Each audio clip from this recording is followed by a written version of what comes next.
السلام علیکم ورحمۃ اللہ۔ عرفہ کا روزہ انتہائی فضیلت کا حامل ہے۔ اس دن کے روزے سے 2 سالوں، 1 سال گزشتہ اور 1 سال آئندہ کے گناہ معاف ہوتے ہیں۔ لہذا اس دن روزے کا اہتمام کرنا چاہیے اور یہ انتہائی مستحب عمل ہے۔ اس کی دلیل سیدنا قتادہ رضی اللہ تعالیٰ عنہ بیان کرتے ہیں کہ نبی صلی اللہ علیہ وسلم نے فرمایا، صیام یوم عرفۃ احتسب علی اللہ ان یکفر السنۃ التی قبلہ والسنۃ التی بعدہ۔ میں اللہ سے امید کرتا ہوں کہ عرفہ کے دن کا روزہ 2 سال، 1 سال گزشتہ اور 1 سال آئندہ کے گناہوں کا کفارہ ہے۔ تو یہ واحد نفلی روزہ ہے جس کی اتنی فضیلت بیان ہوئی ہے۔ اس سے 2 سال کے گناہ معاف ہوتے ہیں اور غلطیاں کوتاہیاں جو ہوئی ہوتی ہیں ان کا یہ روزہ کفارہ بن جاتا ہے۔ اس لیے ایک دن روزہ رکھنے سے انسان بہت زیادہ فضیلت حاصل کر سکتا ہے اور بڑے گناہ بخشوا سکتا ہے۔ یہ صحیح مسلم میں 1156، سنن نبی داؤد میں 2420، جامع ترمذی میں 749، سنن ابن ماجہ میں 1713 نمبر روایت ہے۔ اس کی شرح میں علماء کرام لکھتے ہیں کہ عرفہ کا روزہ 2 سال کے گناہوں کا کفارہ ہے۔ اس سے مراد صغیرہ گناہ ہے۔ اگر صغیرہ گناہ ہوں تو طریقہ کار یہ ہوتا ہے کہ کبیرہ گناہوں میں تخفیف ہو جاتی ہے اگر کبیرہ گناہ ہوں تو۔ اگر صغیرہ اور کبیرہ دونوں ہی نہیں ہیں تو پھر اس کے عوض میں اس کے نامہ اعمال میں اجر و ثواب لکھ دیا جاتا ہے۔ ملا علی قاری مشکات کی معروف شرح ہے مرقات المصابیح، اس میں امام الحرمین کا قول نقل کرتے ہیں کہ عرفہ کا روزہ صغیرہ گناہ مٹاتا ہے۔ اس کی تفصیل میں قاضی عیاض لکھتے ہیں، اہل السنت والجماعہ بھی اسی موقف کے قائل ہیں، البتہ کبیرہ گناہ توبہ یا رحمت الہی سے ہی مٹتے ہیں۔ پھر اگر یہ اعتراض کیا جائے کہ عرفہ کا روزہ اگلے سال کے گناہوں کا کفارہ کیسے بنتا ہے؟ پچھلے سال کا کفارہ تو ہو گیا، انسان نے گناہ کیے تھے، ان گناہوں کا کفارہ بن گیا، اگلے سال کے تو گناہ بھی کیے نہیں، تو اگلے سال کے گناہوں کا کفارہ کیسے بنتا ہے؟ تو اس کا جواب یہ ہے کہ اللہ تعالیٰ اس روزہ دار کو آئندہ سال گناہوں سے محفوظ رکھے گا۔ ایک مفہوم یہ ہے، اور ایک قول یہ بھی ہے کہ اللہ تعالیٰ اسے رحمت اور ثواب سے اس قدر نوازے گا کہ یہ رحمت و ثواب گزشتہ و آئندہ سال کے گناہوں کا کفارہ بن جائے۔ تو یوں اگلے سال کے گناہ مٹ جاتے ہیں کہ ایک تو اللہ تعالیٰ اسے گناہوں کی توفیق ہی نہیں دے گا، گناہوں سے محفوظ کر لے گا، دوسرا اتنا وافر ثواب دے گا کہ اس وافر ثواب سے ہی آئندہ سال ہونے والے گناہوں کا ازالہ ہو جائے گا۔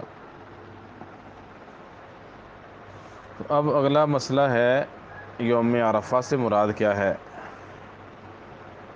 ہمارے ہاں اب کچھ لوگ اس بات کو بڑے زور شور سے بیان کرتے ہیں، عرفہ، یوم عرفہ تو سعودیہ میں ہوتا ہے اور اس دن کے اعتبار سے روزہ رکھنا چاہیے۔ تو ان لوگوں کا یہ استدلال بالکل ہی غلط ہے، کیونکہ کچھ دن معروف ہوتے ہیں تو تاریخ نہیں بیان کی جاتی، بلکہ وہ دن چونکہ معروف تاریخ ہوتی ہے اس لیے وہ دن بول دیا جاتا ہے۔ جس طرح ہمارے ہاں یوم النحر ہے، یوم النحر قربانی کا دن ہے۔ اب یوم النحر تو مکہ میں ہوتا ہے، حاجیوں نے 10 ذی الحجہ کو قربانیاں کرنی ہوتی ہیں، یوم الاضحیٰ بھی وہی ہے، یوم النحر بھی وہی ہے، اس مناسبت سے پھر ساری دنیا میں قربانیاں ہوتی ہیں۔ تو اب یوم النحر ایک معروف تاریخ تھی، 10 تاریخ، یہ مراد نہیں کہ جب مکہ میں قربانی ہو تو پھر ساری دنیا کے لوگ قربانیاں کریں، کیونکہ 10 ذی الحجہ عید البقر کا دن ہے، قربانی کا دن ہے، تو یورپ والے مکہ والوں سے پہلے قربانیاں کر لیتے ہیں، ان کی عید البقر پہلے ہوتی ہے، اور یہ مشرقی ممالک جو ہیں ان کا دن بعد میں ہوتا ہے، یہ بعد میں عید کرتے ہیں اور بعد میں قربانیاں کرتے ہیں۔ یہ ایک معروف دن ہے، یوم النحر سے مراد 10 ذی الحجہ ہے۔ اسی طرح رسول اللہ صلی اللہ علیہ وسلم جب مدینہ تشریف لائے تو یہودی عاشورہ کا روزہ رکھتے تھے، حالانکہ عاشورہ تو مصر میں ہوا تھا، مصر کی 10 محرم تھی، سعودیہ کی 10 محرم یا مکہ مدینہ کی 10 محرم تو تھی نہیں، تو کسی نے کوئی اعتراض نہیں کیا، چونکہ ایک وہ معروف دن تھا 10 محرم کا اس لیے بغیر کسی لیت لال کے لوگ عاشورہ کا 10 محرم کا روزہ رکھ لیا کرتے. تو یہاں بھی عرفہ جو ہے یہ ایک معروف دن تھا، معروف تاریخ تھی، اس حساب سے رسول اللہ صلی اللہ علیہ وسلم نے اس کا نام یوم عرفہ لیا ہے. تو یوم عرفہ ذوالحجہ کی 9 تاریخ بنتی ہے. تو یہی معنی لیا جائے تو ساری دنیا کے مسلمان روزہ رکھ سکتے ہیں، ورنہ یورپین لوگ ان کا چاند ایک دن پہلے طلوع ہوتا ہے. تو اب وہ قربانی کر رہے ہوں تو قربانی والدین تو روزہ رکھنے سے منع کیا کہ وہ روزہ رکھ ہی نہیں سکتے، اتنی بڑی فضیلت سے ان کو محروم کر دیا. ہمارے ہاں اگر برصغیر کے لوگ یا مشرقی ممالک کے لوگ اس حساب سے روزہ رکھے تو ہمارا ان سے 2-3 گھنٹے کا فرق ہے. تو ہم ایک تو عرفہ شروع نہیں ہوا، سحری کر لیں، ابھی 2-3 گھنٹے پڑے ہوئے ہیں سحری ان کا عرفہ شروع ہونے میں، تو ہم روزہ پہلے رکھ رہے ہیں. پھر ان کا عرفہ بھی چل رہا ہوتا ہے اور ہماری افطاری کا ٹائم ہو جاتا ہے، تو اس مناسبت سے بھی روزہ رکھا جا سکتا. اس لیے اگر اس کو 9 تاریخ مانا جائے اور مطلب بھی یہی ہے، تو پھر ساری دنیا کے لوگ جو ہیں اس دن کا روزہ بھی آسانی سے رکھ لیں گے اور اس اتنے بڑے اجر و ثواب کو کما بھی سکیں گے، حاصل بھی کر سکیں گے. اب اس کی تعین کے عرفہ کا دن سے مراد 9 ذی الحجہ ہی ہے. ہم 2 مفتیان کرام کے فتاویٰ سے بھی کچھ بیان کریں گے. پہلا فتویٰ ہے عبدالستار حماد صاحب کا، ان کا فتاویٰ اصحاب الحدیث 11، اس میں یہ لکھتے ہیں یوم عرفہ کا روزہ رکھنے سے گزشتہ اور آئندہ سال کے گناہ معاف ہو جاتے ہیں. اس سے کون سا دن مراد ہے؟ تو اس کے جواب میں لکھتے ہیں رسول اللہ صلی اللہ علیہ وسلم رسول رحمت ہیں اور آسان دین لے کر آئے ہیں. اس رحمت اور آسانی کا تقاضا یہ ہے کہ عرفہ کا روزہ 9 ذی الحجہ کو رکھا جائے. سعودیہ میں یوم عرفہ کے ساتھ اس کا مطابق ہونا ضروری نہیں. تو انہوں نے بھی وضاحت کر دی کہ یہاں تاریخ مراد ہے، دن خاص دن معین دن مراد نہیں. تو حافظ دوسرے مفتی ہیں ہمارے حافظ عبد المنان نور پوری رحمہ اللہ، ان سے پوچھا گیا یوم عرفہ کی تعیین کے بارے میں، تو ان کا جواب ہے ان کی کتاب احکام و مسائل، دوسری جلد 418 اور 19 نمبر صفحہ ہے کہ تو پاکستان اور سعودی عرب کے مابین قمری تاریخ کا فرق ہے، کبھی 1 یوم اور کبھی 2 یوم. معلوم ہے بڑی عید اور چھوٹی عید پاکستان کی تاریخ کے مطابق منائی جاتی ہے. اسی طرح رمضان المبارک کا آغاز بھی ملکی تاریخ کے موافق ہوتا ہے. ان تینوں امور میں اپنے ملک کی قمری تاریخ کو ملحوظ رکھا جاتا ہے. ظاہر ہے اس کے جو دلائل ہیں وہ 9 ذی الحجہ پر بھی صادق آتے ہیں، لہذا 9 ذی الحجہ میں بھی اپنے ملک کی قمری تاریخ معتبر ہوگی.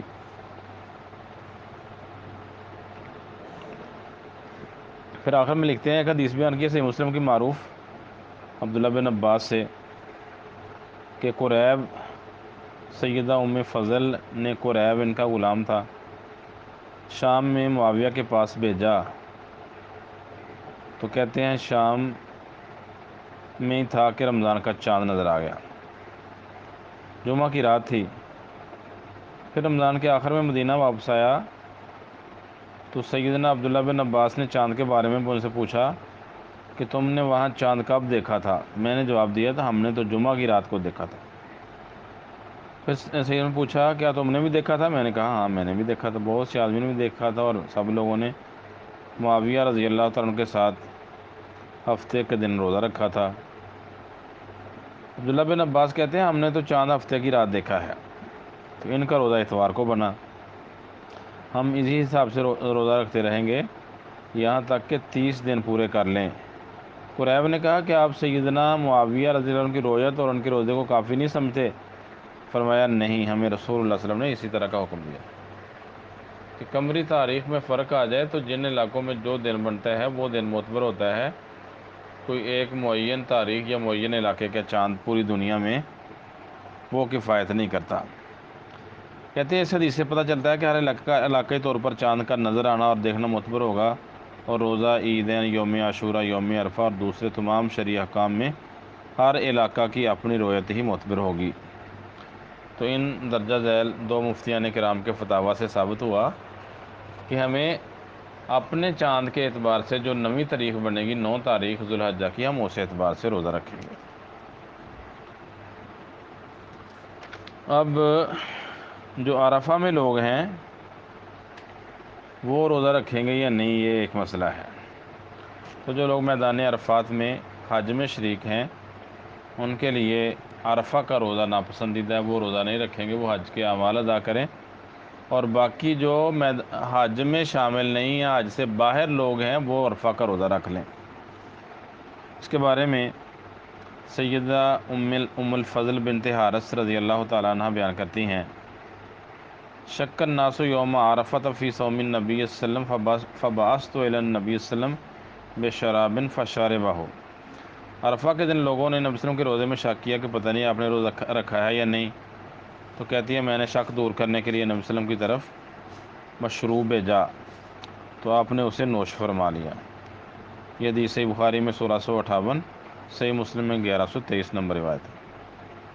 تو اس سے مطلب ہے کہ عرفہ کا روزہ، عرفہ میں جو حج میں شامل لوگ ہیں وہ نہ رکھیں، ان کے لیے بہتر یہی ہے کہ روزہ چھوڑ دیں۔ ایک حدیث جو آتی ہے کہ عرفہ میں روزہ رکھنے سے منع کیا گیا، ممانعت والی حدیث تو ٹھیک نہیں، کراہت والی حدیث تو ٹھیک ہے۔ سنن ابی داؤد میں 2440، سنن ابن ماجہ میں 1732 نمبر روایت ہے۔ ابو ہریرہ رضی اللہ تعالیٰ عنہ بیان کرتے ہیں کہ رسول اللہ صلی اللہ علیہ وسلم نے عرفہ کے دن عرفہ میں عرفہ کا روزہ رکھنے سے منع کیا۔ تو یہ روایت ضعیفہ، علامہ البانی رحمہ اللہ نے سلسلہ ضعیفہ 404 نمبر حدیث ہے، اس میں اسے ضعیف قرار دیا ہے۔ اس میں مہدی بن حرب العبدی مجہور راوی ہے۔ تو اس لیے عرفات میں جو لوگ موجود ہوں ان کے لیے روزہ چھوڑنا افضل ہے، اور عرفات کے باہر والے لوگوں کے لیے 9 ذی الحجہ کا روزہ رکھنا افضل ہے۔ السلام علیکم۔